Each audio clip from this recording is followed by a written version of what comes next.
That's right. It is the Fighting Taters Show here on IdahoSports.com. He's Ryan Luke. My name is Lucas Gephardt. Good Friday morning to everyone out there across our great state. We got some exciting stuff to talk about. We have a running back playing football in the state of Idaho that no one across the country can stop talking about right now. So we're going to talk about it. That, of course, is Ashton Jeanty. Just the ridiculous pace that Jeanty is on right now, how he's going to compare to the Barry Sanders record. Man, Barry Sanders holds the record for most rushing touchdowns and rushing yards in a college football season. We're going to throw up a graphic here in a few minutes that shows how he's comparing to that. And then he's a legit Heisman candidate right now. So we're going to compare him to other Heisman winners. We're going to compare him to and talk about other Heisman winners we've seen over the last several years and just talk about how special of a season Ashton Jeanty is having right now for Boise State. Yeah, absolutely. But first of all, this episode is brought to you by Solitude Homes. Solitude Homes is a custom home builder here in the Boise area. They've been doing it for quite a while. Cody Waite and his team over there have a 4.8 Google review. Check them out at solitudehomes.com. If you're in the business or you're looking to build a home, they're your guys to look to. So Solitude Homes is the sponsor of today's show. So yes, Ashton Jeanty is on an incredible pace, like a blistering pace is what they call it when you're going for some sort of record or whatever you want to call it. But the thing that's crazy to me, first of all, is because I'm eating crow, right? I'm eating crow. I said there's no way he wins the Heisman Trophy because I don't he think doesn't anyone play. thought he would. Well, I just didn't think he played for a big enough school. Yeah. And I didn't think that there was going to be enough coverage.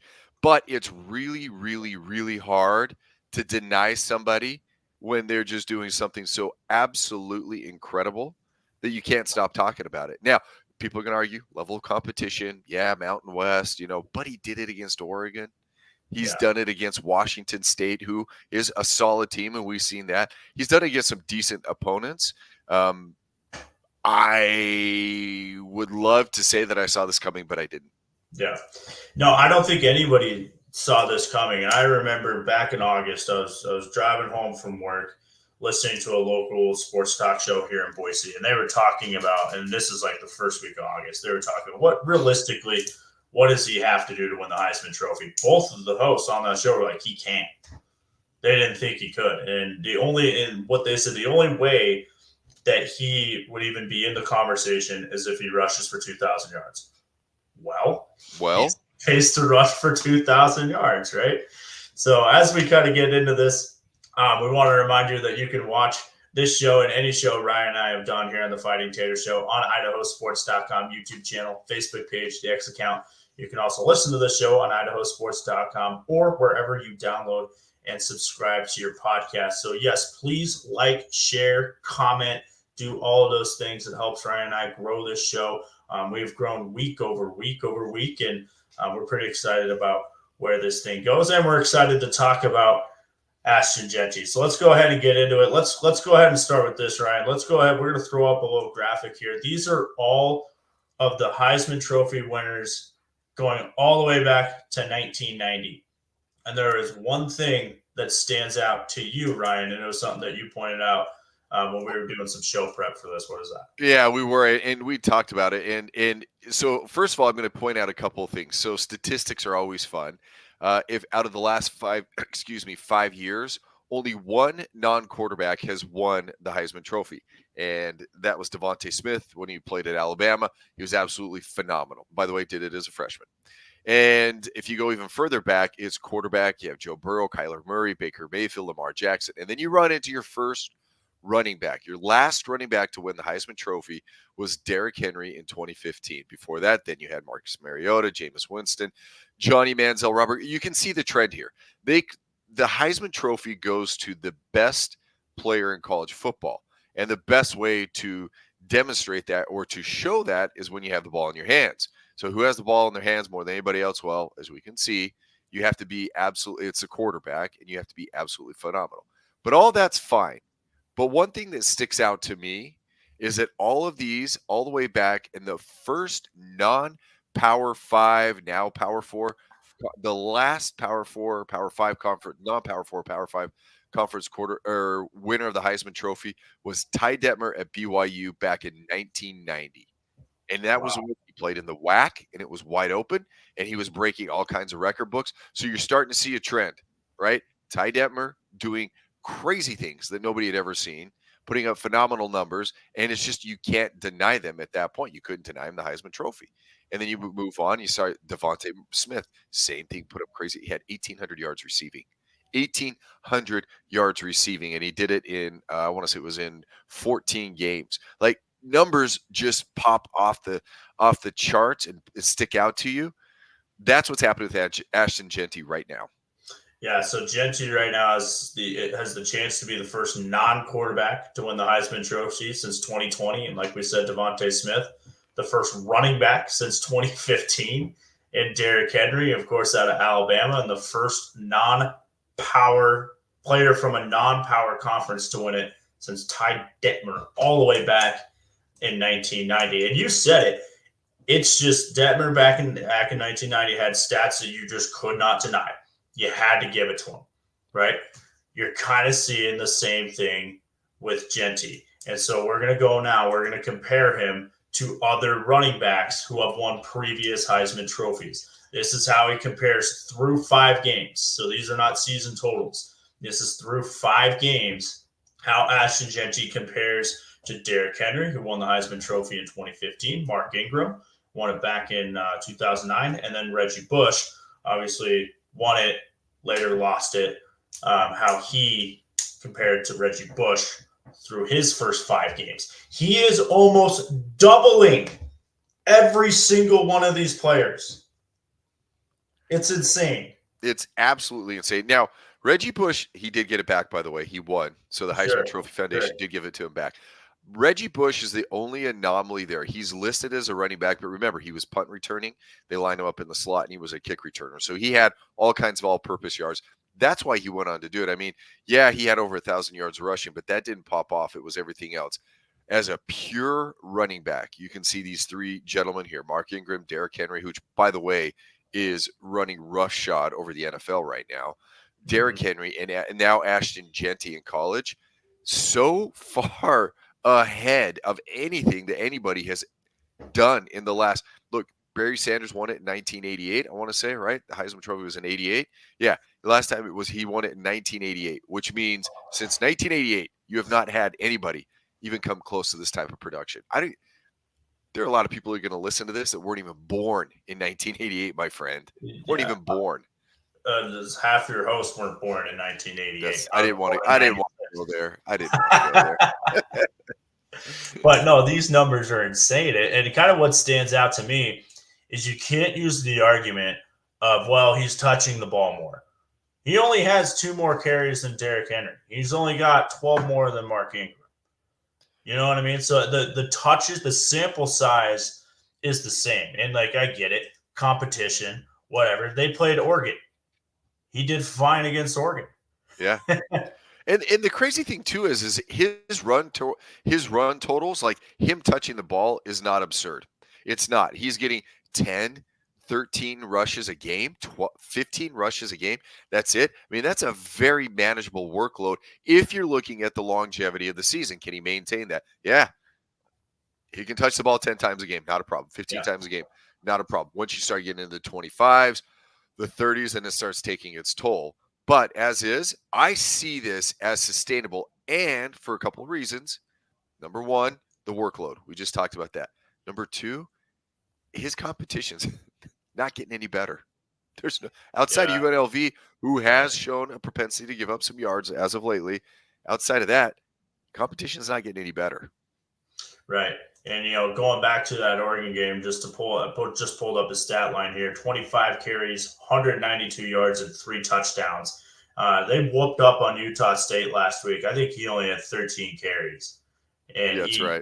So he basically didn't play in the second half. And I'll find his stat line here from last week here in just a sec. But, I mean, I went to that game last week too, and he scored like a 60-plus yard touchdown the very first time on his first touch of the game. It was BSU's first play from scrimmage, and he took it 64 yards. Gone. I think we've all seen the Fox Sports call. But last week, I was right. 13 carries last week, 186 yards and 3 touchdowns. Basically, all of it happened in the first half. They sat him. Yeah, it was ridiculous to sit there in the stadium and go, this guy is on pace. He was on pace at one point, I think, to hit 400 yards against Utah State if they kept him in the game. Unbelievable. So if I'm sitting here and I'm thinking, okay, he wins it for a couple of reasons.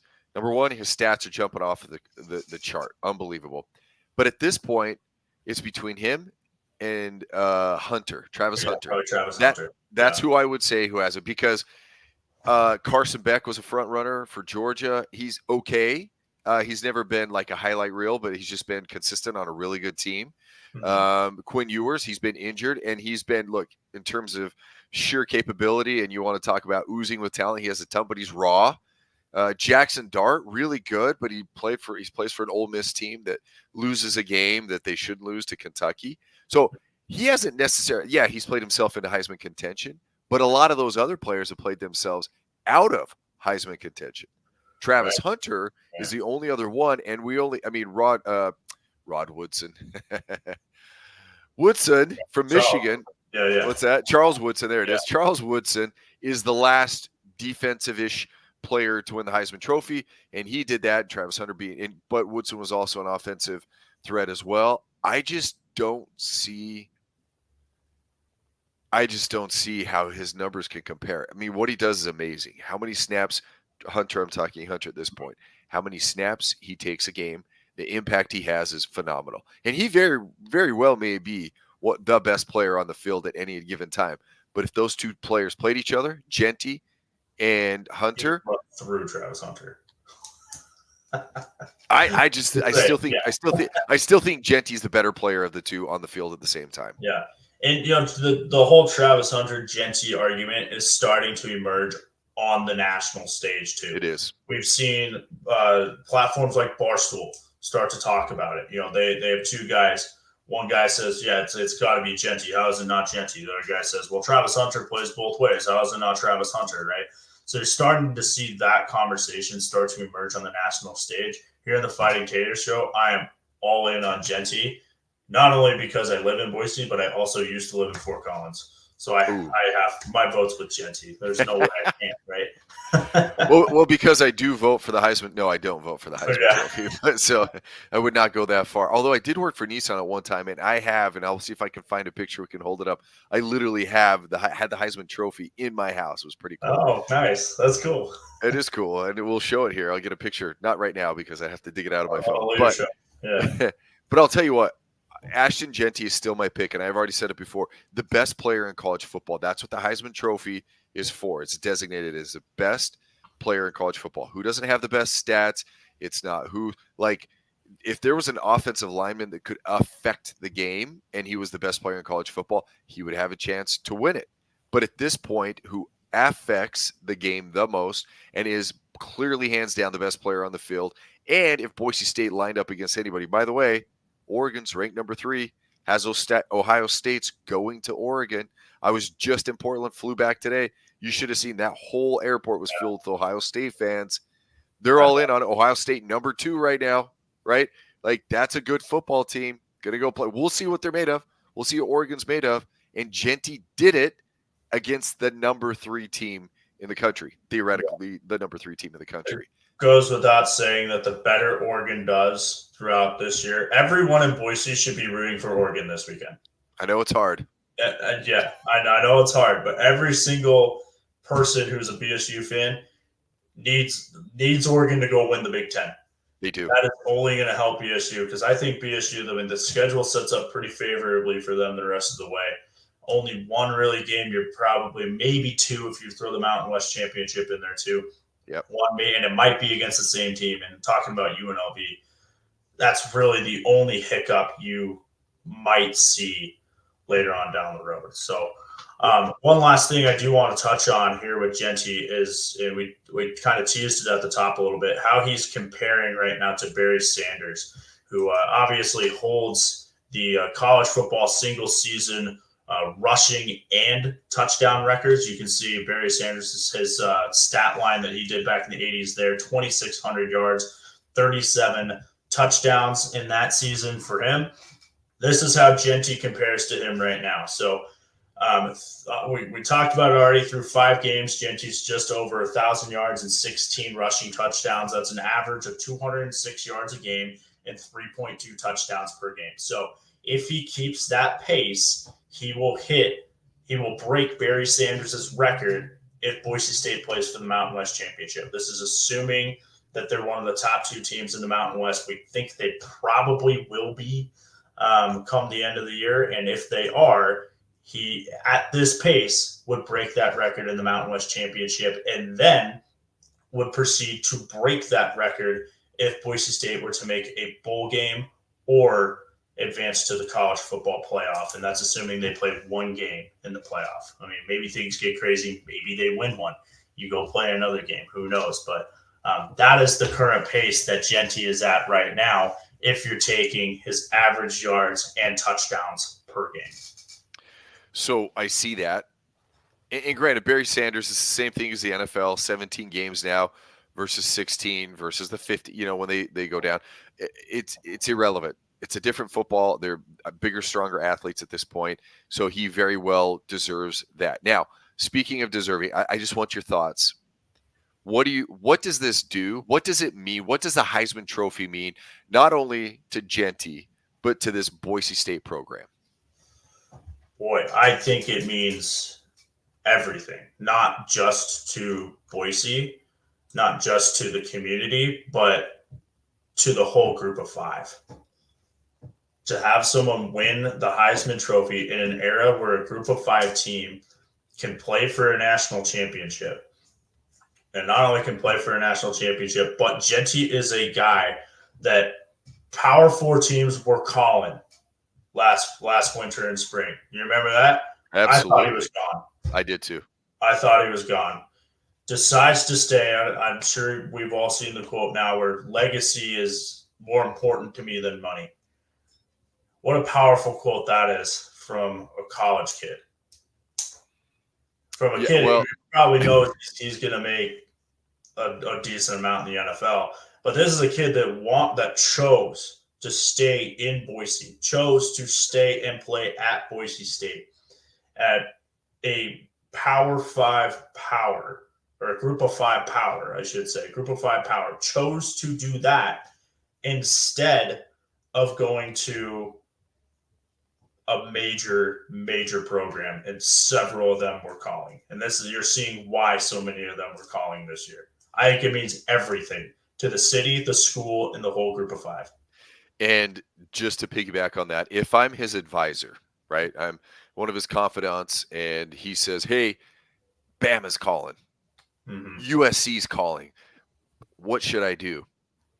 I look at him, and he played his cards absolutely phenomenal. Like, he played them very well. Why? Number one, Boise State has recognition across the country, so you're going to get some airtime. He saw that. He saw how the schedule played out. Number two, you're going to be in the top 25. I mean, they were preseason picked to be good. They're number 21 now. They're going to continue climbing. It's going on and on. But number three, this is the best platform to showcase versus this. Now, I don't want to take anything away from, again, there was that Oregon win. He did it against Washington State. He's doing it against maybe some decent defenses here and there. But it's not like he's playing Bama. He's not playing the SEC. He probably would not have those numbers if he were playing in the SEC. He would have good numbers. And granted, the offensive line would be different. You'd have some other weapons that would probably loosen the defense up for him a little bit, maybe be able to stretch the field a little bit more with some downfield throws. But all that said, he played his cards right to, number one, possibly win the Heisman Trophy. Number two, he played himself into a first-round draft pick. Oh, absolutely. And there are talks of him. They're like, Tennessee.